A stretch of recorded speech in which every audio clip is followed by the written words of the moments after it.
Hello friends, welcome to our channel. நம்ம எதுக்கு feel பண்ணுறோமோ இல்லையோ, ஆனால் தலையில் ஒரு நரைமுடி பார்த்தா போதும் அவ்வளோ ஃபீல் பண்ண ஆரம்பிச்சிடுவோம். இதுக்காக நம்ம டை வேறு அடிக்கணுமே அப்படின்னு வருத்தப்படவும் ஆரம்பிச்சிடுவோம். சரி போனால் போகுது அப்படின்னு சொல்லிட்டு டை அடிக்க ஆரம்பிச்சோன்னா அது 2 நாள்லேயே போயிடும். மறுபடியும் நம்ம டை அடிக்க ஆரம்பிச்சிடுவோம். தொடர்ந்து டை அடிக்கிறதால நமக்கு முடி உதிர்வு பிரச்சனை, பொடுகு தொல்லை, இந்த மாதிரி நிறைய பிரச்சனைகளும் வரும். ஆனால் இனி நமக்கு டையாக அடிக்க தேவையில்லைங்க. ரொம்ப ஈஸியாக நம்முடைய நரைமுடிகளை நல்லா கரு கருன்னு மாற்றுறதுக்கு ஒரு சூப்பரான டிப்ஸ் தாங்க பார்க்க போகிறோம். ரொம்பவே சூப்பராக ஒர்க் அவுட் ஆகக்கூடிய இந்த விஷயத்தை நம்ம எப்படி பண்ணுறது அப்படின்னு பார்க்கலாமாங்க. வாங்க நம்ம வீடியோக்குள்ளே போகலாங்க. நம்ம வீட்டில் அதிகப்படியான மரங்கள் இல்லாட்டாலும் இந்த மாதிரி வாழை மரம் நிறைய பேர் வீட்டில் இருக்கும். இந்த வாழை மரத்தில் பார்த்தீங்கன்னா வாழை நார் நல்லா தோல் உறிஞ்ச மாதிரி இருக்கும் பாருங்கள். இந்த நாரை தான் நம்ம எடுக்க போகிறோம்.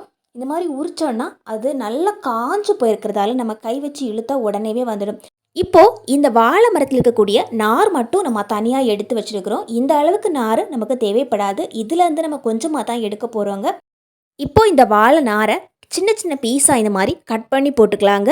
இந்த வாழை மரத்தில் பார்த்திங்கன்னா ஒரு விதமான கரை இருக்கும். நம்ம துணியில் பட்டா கூட அந்த கரை போகவே போகாது. வாழை மரத்தில் காய்க்கக்கூடிய அந்த காய், பூ அப்படின்னு எல்லா பொருள்லையுமே இந்த கரை இருக்குங்க. இப்போ நம்ம கொஞ்சமாக அரிசி எடுத்து வச்சுருக்கிறோம். நம்ம நார்மலாக ரேஷன் கடையில் கிடைக்கக்கூடிய அரிசி தான். ஒரு 2-3 ஸ்பூனுக்கு எடுத்து யூஸ் பண்ணிக்கலாங்க. நான் இன்றைக்கி ஒரு 3 ஸ்பூனுக்கு எடுத்து வச்சுருக்கிறேன். புழுங்கல் அரிசி எடுத்து வச்சுருக்கிறேங்க. இப்போ நம்ம தோசைக்கல்லை சூடு பண்ண ஆரம்பிச்சிடலாம். நம்ம எடுத்து வச்சுருக்கக்கூடிய இந்த அரிசியை தோசைக்கல்லுக்கு மேலே இந்த மாதிரி போட்டு பரப்பி விட்டுக்கலாங்க. கொஞ்ச நேரத்திலேயே இந்த அரிசி நல்லாவே சூடு ஏற ஆரம்பிச்சிடும். கொஞ்சம் சூடு ஆக ஆக அரிசியோட நிறமும் நல்லா சேஞ்ச் ஆகிடும். ஒரு ஸ்பூன் வச்சு இந்த மாதிரி நல்லா கலக்கி கொடுக்கலாம். அப்போ தான் நமக்கு இந்த அரிசி எல்லா இடத்துலையும் ஒரே மாதிரி நிறம் மாற ஆரம்பிக்கும். அரிசியில் அதிகப்படியான விட்டமின் இ இருக்குது. அதனாலேயே அரிசி தண்ணியை கூட தலையில் யூஸ் பண்ணிப்பாங்க. நமக்கு முடி வளர்ச்சியை ஊக்குவிக்கிறதுல இந்த அரிசி ஒரு முக்கியமான பங்கு வகிக்கிறது அப்படின்னு கூட சொல்லலாம். நம்ம நரைமுடியை கருமையாக்குறதுக்கு யூஸ் பண்ணக்கூடிய இதில் இந்த அரிசியையும் சேர்த்துக்கிட்டோம் அப்படின்னா நமக்கு முடி வளர்ச்சிக்கும் யூஸ்ஃபுல்லாக இருக்குங்க. அதனால தான் நம்ம இதில் அரிசியை சேர்த்துக்கிறோம். இப்போ நம்ம எடுத்து வச்சுருக்கக்கூடிய இந்த வாழை நாரையும் இதில் போட்டுக்கலாம். ஒரு 5 நிமிஷத்துக்கு நல்லா சூடாகட்டும். நம்ம இந்த மாதிரி போடும்போது அரிசி கொஞ்சம் நல்லா சூடாகி ஓரளவுக்கு நல்ல கலர் சேஞ்ச் ஆகிருக்கணும். நம்ம போட்டிருக்கக்கூடிய இந்த வாழை நாரும் கொஞ்ச நேரத்திலேயே நல்லா சூடாகும். அந்த டைமில் நம்ம இந்த மாதிரி திருப்பி திருப்பி போட்டாவே போதுங்க. இது நல்லா தீர அளவுக்கெல்லாம் நம்ம வெயிட் பண்ணலாம் தேவையில்லைங்க. ஓரளவுக்கு நமக்கு சூடாகி வந்தாவே போதும்.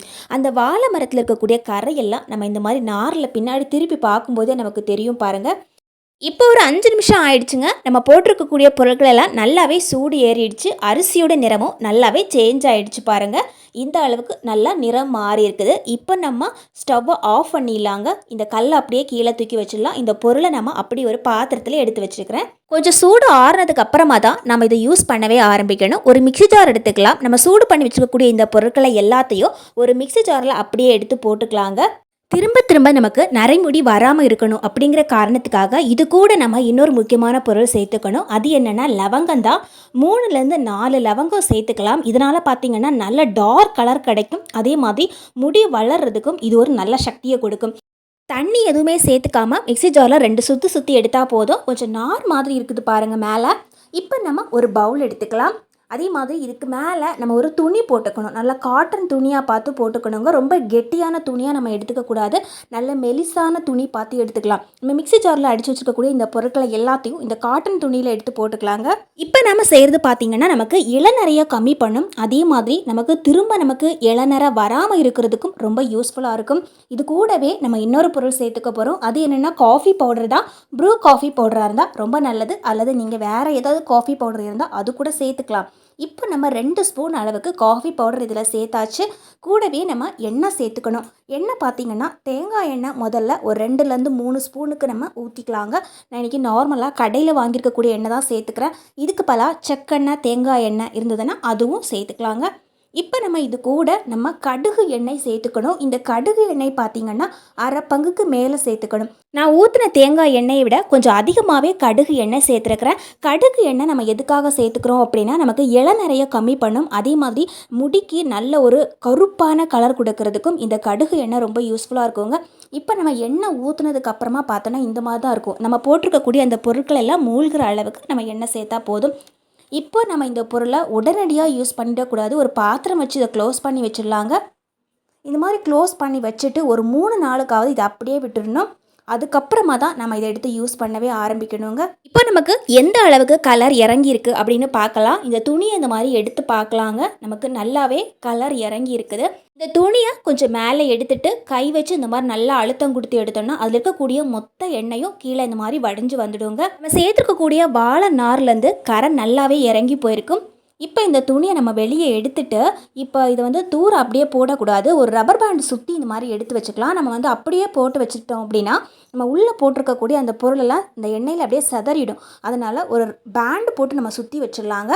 இப்போ இதை தொட்டு பார்க்கலாம் பாருங்கள், நல்லா கருன்னு இருக்கும். தலையில் அடிக்கடி டை யூஸ் பண்ணுறதுக்கு இதை தாராளமாக யூஸ் பண்ணிக்கலாம். நமக்கு தலையில் இருக்கக்கூடிய பொடுகு, தலைமுடி உதிர்வு இதை எல்லாத்தையுமே ஸ்டாப் பண்ணும்.